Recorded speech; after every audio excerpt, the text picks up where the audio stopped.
there is a systematic storytelling they used back then. It was called oral stories. We do this to this day. When we gather with family or a circle of friends, and we want to share memories, and we want to, and in those memories, want to fine tune the facts. This happens when I'm having to get together with family today. We always like to retell stories, and we want to do a double take and say, was it really Uncle, or was it really our pet dog that ran away? Was it theirs, or something similar like that? We want to really make sure that the story was consistent to what we first learned about the last time we told the story in family get-togethers. And I would think that also with the family of Adam, he probably told his sons, you know what? We had a nice lot of land. We had great real estate. And Abel and Cain, you don't realize what we had. We blew it. And we were scared that God was gonna strike us. He was angry. I can imagine he told the story to Abel and Cain. You know, we were very comfortable naked at one time. At one time we were very comfortable. We weren't ashamed of our nakedness. But there was someone that was more craftier than all the beasts. Told us a lie and we fell for it. And we realized we disobeyed our caretaker and provider, our God. Fearing for our life, God took an animal, slain it, and we swapped it for the skin of that animal from our fig leaves that we wore. And Abe was like, and Cain was like,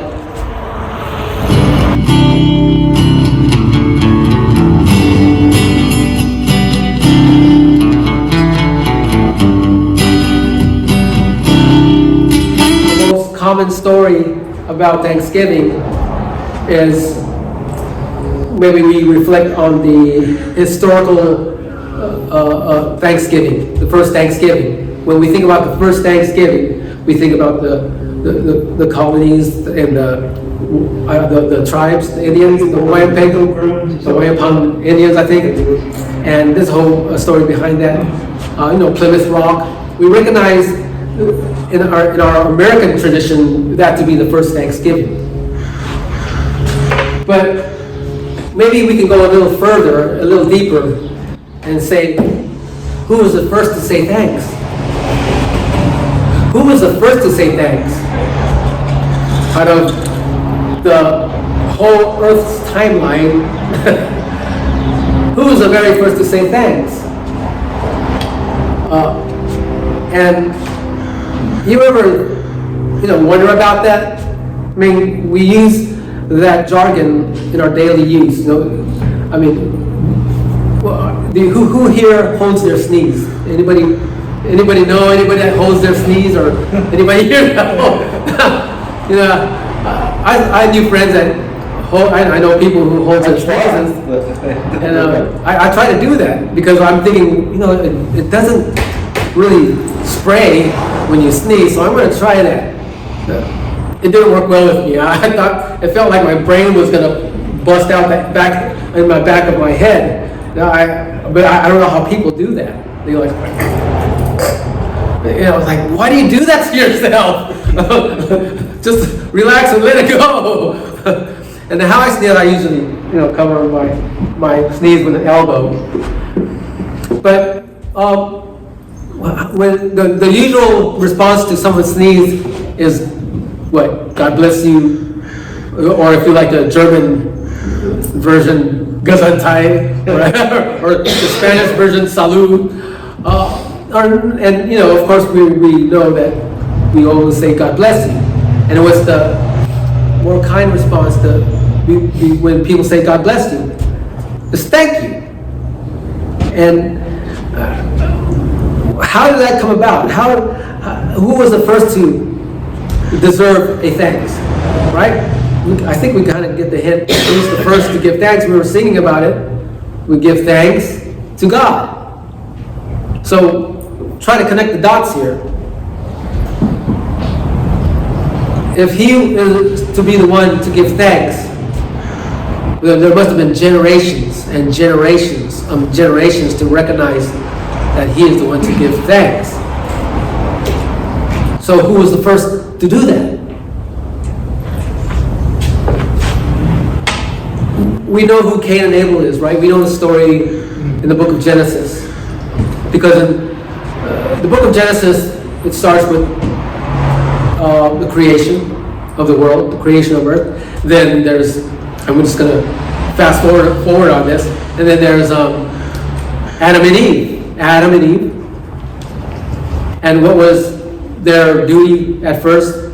Well, Adam, since he was the firstborn, he had to be given the first instructions: till the land, watch over and the gardening, and name the animals, right? Then comes Eve, the woman. So you know what's interesting? When God blessed Adam with a woman, in the scriptures, it doesn't describe that he thanked God for her. He may have, but it's not, and the word doesn't mean that he did it. But when God was doing these things in support of Adam, like create a woman that was be a proper help for him, in the word it doesn't say he thanked God. Maybe he didn't have an idea how to do that. Maybe it is what it is, or maybe he knew that he was so in tune with God. He probably didn't thank God because he already knew how he rose, right? It was just no surprise. God created the world. God created the ocean. God, created all this stuff. So him giving him a woman, it probably was just business as usual. I don't know. But you know what's interesting? The posture of Thanksgiving didn't happen. I don't think it didn't happen until after Cain and Abel. Remember, it talks about when, and if you can track, I didn't have time to create the study or the notes. I'm just going on verbatim on my head of what I've learned. We know that Cain and Abel had their version of bringing their offerings to God. And Cain, his was from bushes and nuts and whatever that he can gather, and he thought that was a proper offering to God. But Abel, he brought something that shed blood. And the story goes that God approved Abel's offering rather than Cain's. And Cain was like livid, right? He was jealous. He was envied. And so maybe you're wondering why wasn't God equal in favor? They both did this for God. Well, if you want to really do the schematic thinking on this, it takes more work to offer an animal than to pick things from a bush. He probably had to wrestle that animal to maintain in order for him to offer God as to bring it to God as an offering, rather than just grabbing a bag and pluck fruits. There's no sweat in that, right? But I think what's more important, because this is the children of Adam and Eve. They were banned from the garden already. And real quick, there is a systematic storytelling they used back then, and it was called oral stories.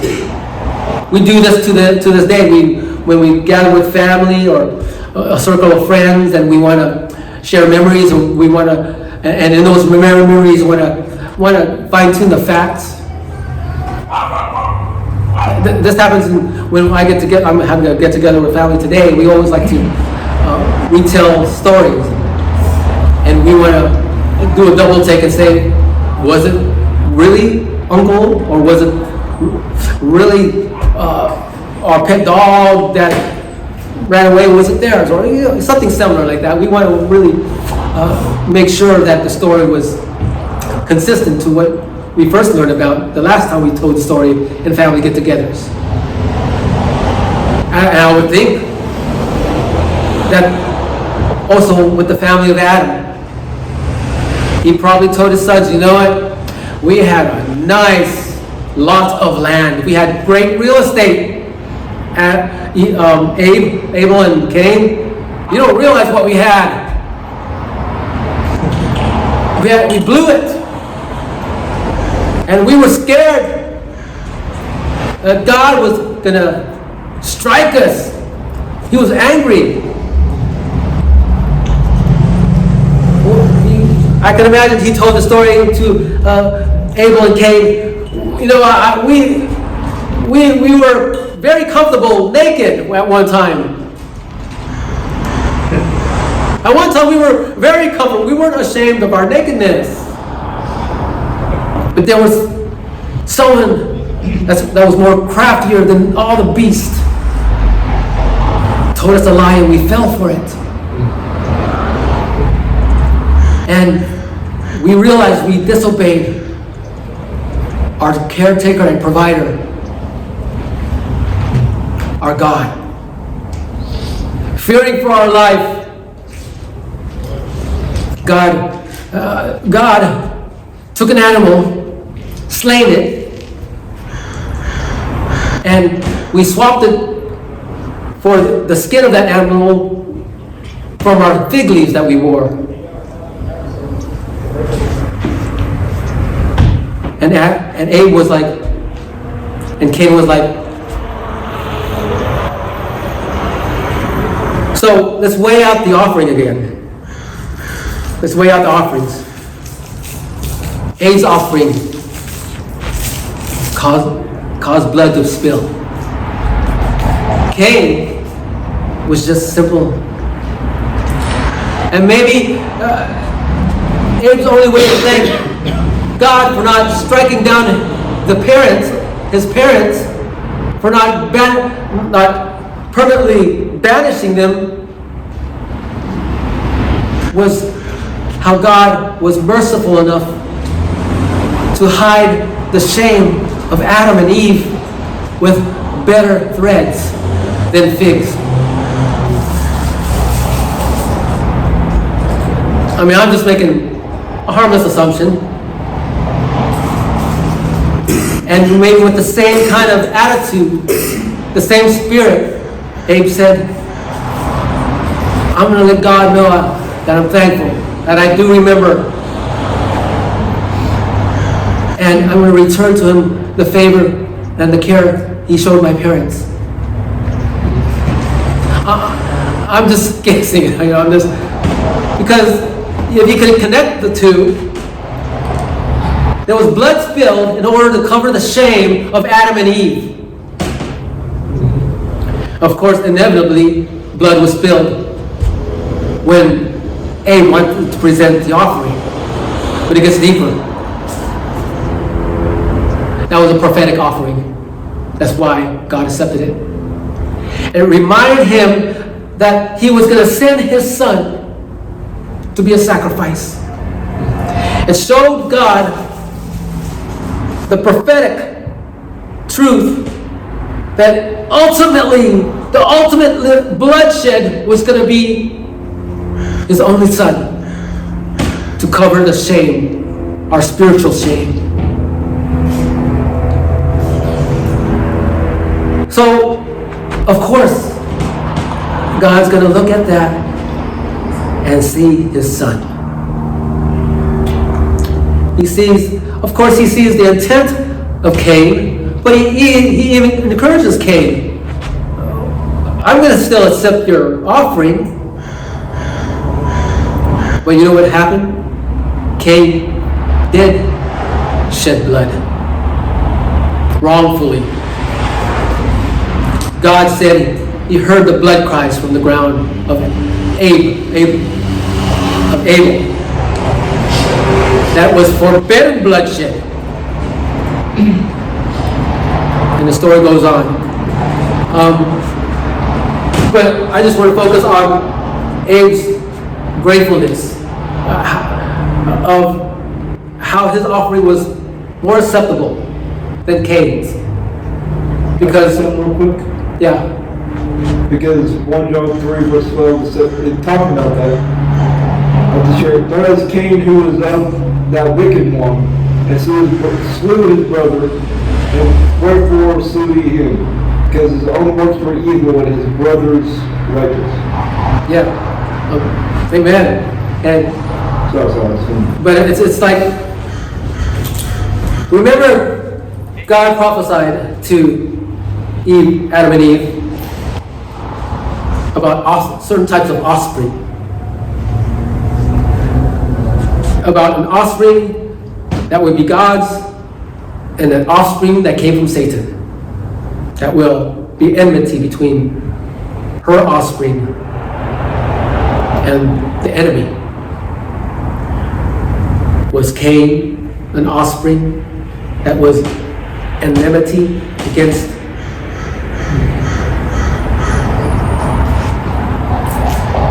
a prophetic move of Christ? It gets deep because there's probably just pure spiritual connotations in this whole story. And then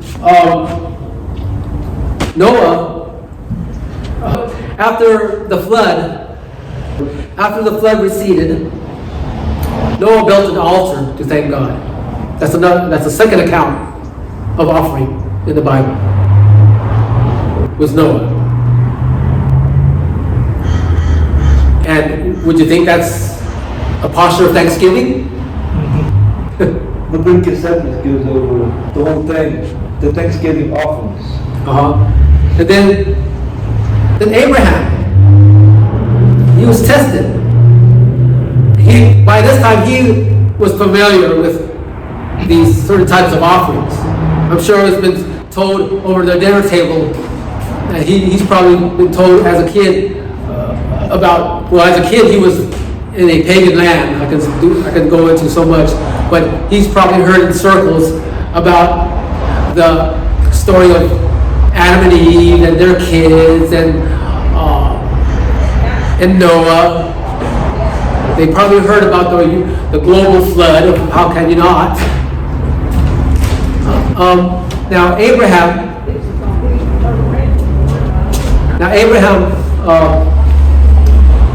was going to go undergo a test from God, and you're probably familiar with that. But prior to testing Abraham with his son Isaac, he promised Abraham, he's going to produce nations. But what's this? He has to slay him for an offering, his own son. And we have to recognize that there are stories in the Bible for a reason. So I'm going to try to shorten this as clever as I can. So when Abraham was about to, in his expression of faith, about to slay his son, the angel said, don't lay a hold on him. God has provided the sacrifice. That's another prophetic picture of how God's going to provide the bloodshed. Let God provide the bloodshed. And because of his faithfulness, that he did not withhold his only son, God provided that ram stuck in the bush.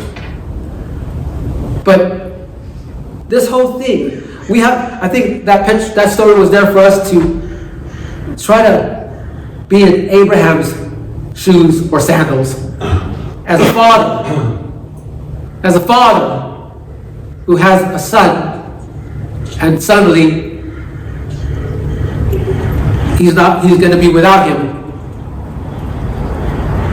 I mean, even pet owners can relate with this, right?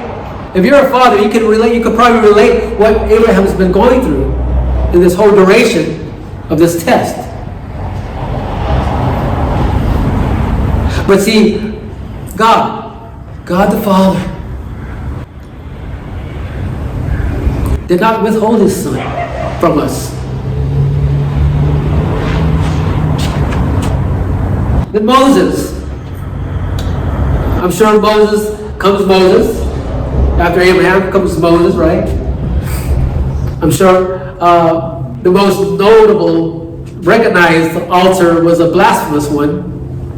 When Moses went up to get the instructions from God, the people who were finally freed from Pharaoh decided to create their own god out of gold because they were impatient to want to wait for Moses to come back. They said, you know what, let's create our own god so we can worship and thank, because Moses is taking too long, and let our idea about God take the helm. Let's create an image and worship it. Let's use our gold, the gold they could have used for the tabernacle that was going to be erected in the future. Let's use the gold that we took from Egypt and for this God. But you know how that went. So that's another, it kind of shows a proof that the altars were forms of offering to thank God, to give thanks. Then there was a digress in the stories of Ezra and Nehemiah when the Babylonian king invaded, destroyed the temple, destroyed the wall of Jerusalem. And you know the whole story of Ezra and Nehemiah, when all of a sudden King Cyrus had brought them out of exile, because God told King Cyrus, you know, bring these people back to their own land and let them restore the place of worship again. I'm paraphrasing, of course, but that's basically what happened. And they did. They tried to, from out of the ruins, they tried to rebuild the temple, the place of worship. But the whole story of Ezra and Nehemiah to recover a place of sanctuary should tell us something. It should tell us something. A certain type of people does not want to disregard a place to worship God. We hear it all the time. For 70 years, they were waiting to come back and find a place of sanctuary to worship freely God, because they were in Babylon for 70 years. They didn't have their temple there. They were meshing with pagan people. But now here you go, they're back in Jerusalem. They can try to reconstruct their temple and the places of worship. But that should tell us something. There's a certain type of people that want to come back to God. A certain kind of people that are willing to give their blood, sweat, and tears to build a place of sanctuary again.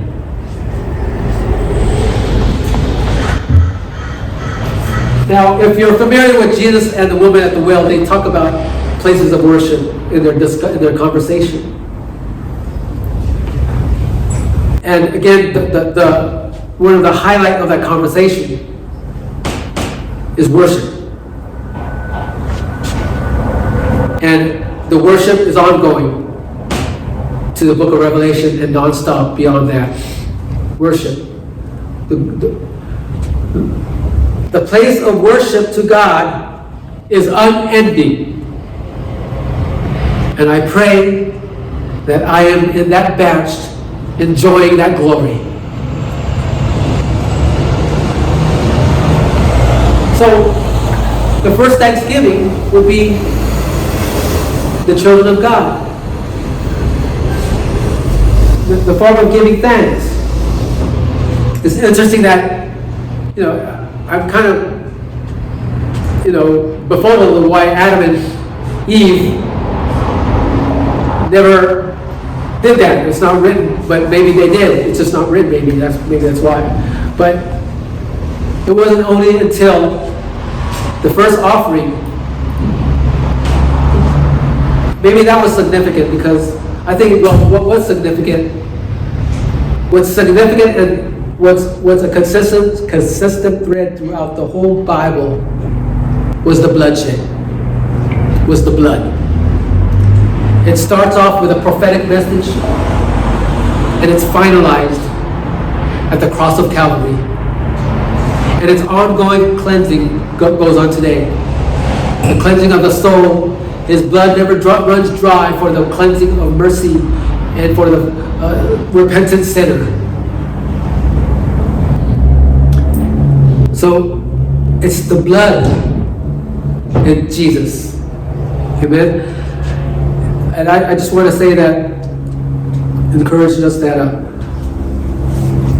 when next time Thanksgiving comes around, let's remember our patriarchs who gave the first Thanksgiving and why they did. Because God is merciful. Spared Adam and Eve. Was merciful even towards Cain, trying to encourage him. I'm saying in the paraphrase, says, why are you all bent out of shape? I'm still going to accept your offering. But do you remember what happened when I cared for your dad and clothed him with an animal that shed blood? Can you see deeper? Do you remember the prophecies that was told to Adam and Eve? But maybe there are people here today that don't want to try to figure it out. There are people here today that don't want to figure it out. It's not on their interest. But praise God that there's a few that desires, that needs to hold on. Because it's the only thing that will sustain them in this life. It's the only thing that we can recognize that can, someone that truly loves and cares for us. It's the only person that will listen to us when we cry out. It's the only person that can relate with us when we feel alone and abandoned. And that person is Jesus Christ.